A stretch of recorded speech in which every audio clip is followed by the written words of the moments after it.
नमस्कार मित्रांनो, श्री गुरुदेव दत्त. भगवान दत्तात्रयांचे श्रीपाद श्रीवल्लभ हे प्रथम अवतार मानले जातात, तर श्री नृसिंह सरस्वती हे द्वितीय अवतार मानले जातात. नृसिंह सरस्वती महाराजांनी आपला बहुतांश कार्यकाल गाणगापूर येथे व्यतीत केला.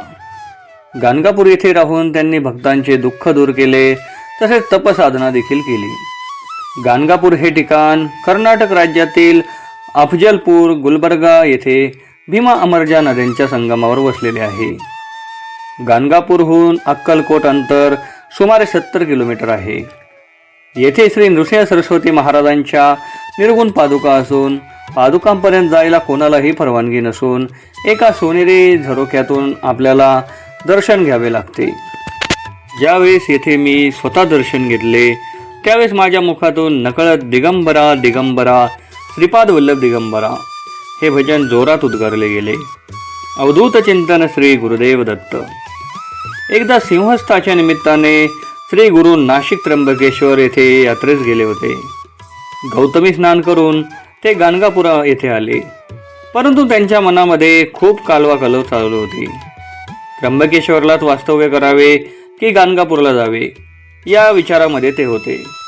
त्यावेळेस श्रींच्या निवासस्थानाबद्दल एक वर्णन आहे. यात्रा रूपे श्री पर्वतासी निघालो आता परी येसी, प्रकट बोल याची स्वभावेसी, गौप्य रूपी राहू येथेची, स्थान आमुचे गाणगापूर येथून न वचो निर्धार, लौकिकते अवधारा बोल करीतो श्री शैलयात्रा. श्रींच्या शिष्य परिवारामध्ये कृष्ण सरस्वती, उपेंद्र सरस्वती, सदानंद सरस्वती, ज्ञानज्योती सरस्वती तसेच सिद्ध सरस्वती इत्यादींचा उल्लेख आहे. सिद्ध सरस्वतींचा श्री गुरूंसोबत बहुतांश कार्यकाळ सोबत होता. तो श्री गुरूंचा निजगमनापर्यंत सोबत होता. याने श्री गुरूंचे संस्कृतमध्ये चरित्र लिहिले असावे आणि याच आधाराने सिद्ध नामक धारक संवादाच्या रूपाने पुढे सरस्वती गंगाधरांनी प्रसिद्ध विख्यात असा श्री गुरुचरित्र मराठी ग्रंथ लिहिला. नामधारक म्हणजे स्वतः सरस्वती गंगाधर आणि सिद्ध म्हणजेच सिद्ध सरस्वती असे मानण्यास आपणास हरकत नाही. श्री गुरूंची अवतार समाप्ती गाणगापूर येथे झाली.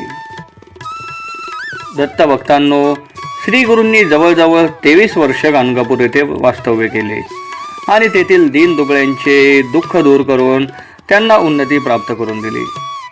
गाणगापुरात दत्तपंथास खूप महत्त्वाचे स्थान आहे. या स्थानाचे महत्त्व वर्णन करताना गुरुचरित्रामध्ये म्हटले आहे. भीमा उत्तर वाहिनीसी, अमरजा संगम विशेषी, अश्वत्थवृक्ष परियेसी, महास्निधान वरदभूमी, अमर नदी तीर्थे थोर, संगम जहाला भीमा तीर, प्रयागसम असे क्षेत्र, अष्टतीर्थी असते तेथे. अशा गाणगापुरात राहून श्री गुरूंनी अनेक लीला आपल्या भक्तांना दाखवल्या. या गावच्या एका वांज म्हशीला श्री गुरूंच्या कृपेने दूध आले. एका ब्रह्मराक्षसाचा श्री गुरूंनी उद्धार केला. तसेच शेजारील कुंची नावाच्या गावात श्री विक्रम नावाचा एक तापसी राहत होता. त्याने श्री गुरूंना एक दांभिक संन्यासी म्हणून त्यांची थट्टा केली होती. श्री गुरु त्यास जाणीव करून देण्यासाठी कुंशी गावात निघाले. विक्रम भारती हे भगवान नरसिंहाचे उपासक होते आणि त्यावेळेस ते नित्य पूजा करत होते. पण पूजा करताना त्यांना भगवान नरसिंहाऐवजी दुसराच व्यक्ती दिसत होता. खरा प्रकार विक्रम भारतींना कळाला आणि त्यांनी नरसिंह सरस्वतींचे दर्शन घेतले आणि त्यांची क्षमा मागितली. गाणगापूर क्षेत्रीत अष्टतीर्थ प्रसिद्ध आहेत. त्यांची परिक्रमा केली तर सुख संपत्ती, ऐश्वर्य आणि धन प्राप्त होते. ही अष्टतीर्थे म्हणजे षटकुलतीर्थ, नृसिंहतीर्थ, भागीरथी तीर्थ, पापविनाशी तीर्थ, कोटीतीर्थ, रुद्रपाद तीर्थ, चक्रेश्वर तीर्थ व मन्मथ तीर्थ.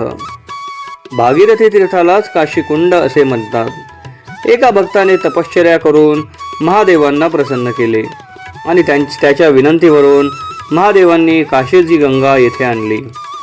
पापविनाशी तीर्थावर श्री परमहंस वासुदेवानंद सरस्वती टेंबे स्वामींना श्रींचे दर्शन घडले होते. याच तीर्थावर श्रींनी आपले बहीण रत्नाबाईला स्नान करण्यास सांगितले होते. त्यामुळे तिची कुष्ठादी पापे नष्ट नाहीशी झाली.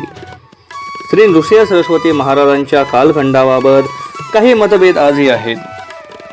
शके 1380 म्हणजे सन 1458 हा त्यांचा निजानंद काळ होता.